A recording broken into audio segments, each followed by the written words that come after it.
Isang mapagpalang hapon sa inyo sa buong Pilipinas at lahat ng Pilipino.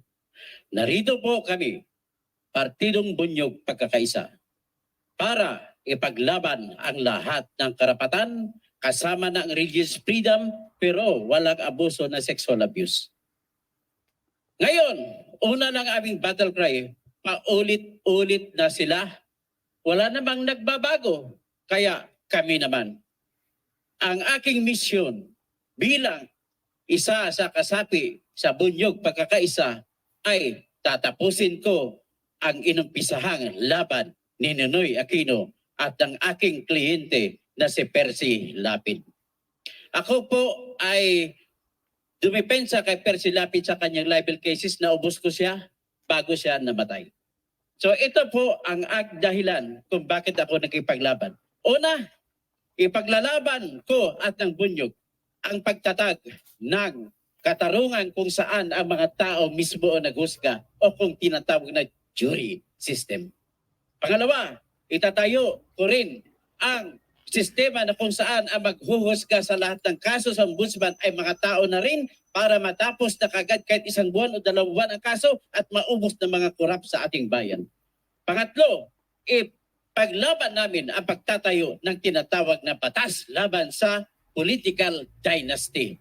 At iyon po ay baka kaya natin gagamitin maaari sa Kongreso o maaari sa Supreme Court. Kung saan mayroon na po tayong batas ngayon na maaari pagsamantalahan natin na nagsasabi kung ano ang political dynasty, yan po ay matatagpuan sa Section 9, Paragraph D ng Bangsa Moro Electoral Code na nagbabawal lahat ng mga magkakapatid, lahat ng magtatay at magnanay na tumakbo sa kanilang eleksyon. Sundin natin at istampa natin para sa buong bansa. At pangalawa, mayroon pang isang batas na sa Sangguniang Kabataan, ganun din pagbabawal.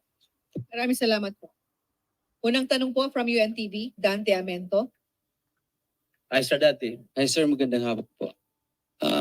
Ano lang po ito sir, alam ko kasi kayo po yung abogado ni Percy, but you have also a case in the Supreme Court. Dinisbar po yata kayo ng Supreme Court. Totoo po ba yun?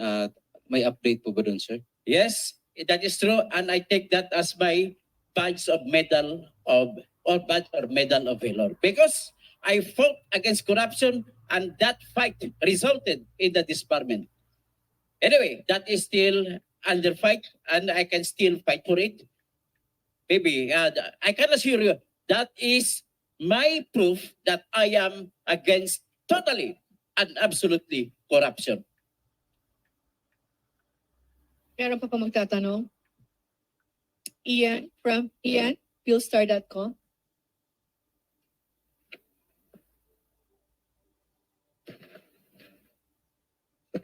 Hello, sir. Hello po. Concerning yung disbarment po, will you plan to appeal your disbarment to the Supreme Court? Of course. And if need be, then I will go to the United Nations Commission on Human Rights. Because in that case, I am a victim of crime against humanity. Follow up po. You were a petitioner sa recent case, Kausing versus People, which the Supreme Court brought back the prescription to 1 year sa Yes. libel. Will you advocate for, and then you expressed sa pag-support po kay Maria Ressa in your previous Facebook Yes.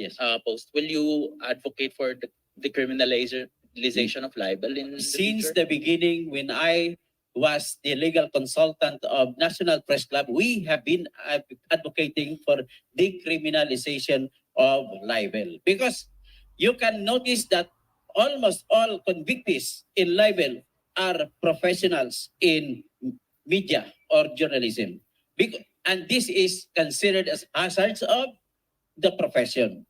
And the only way to fight corruption, another way to fight corruption is to make the freedom of expression free. Absolutely. Question po? Meron pa? Sir, wala na pong magtatanong. Okay, thank you for the Thank opportunity. you. Sir, sa gitna po. Photo op ulit.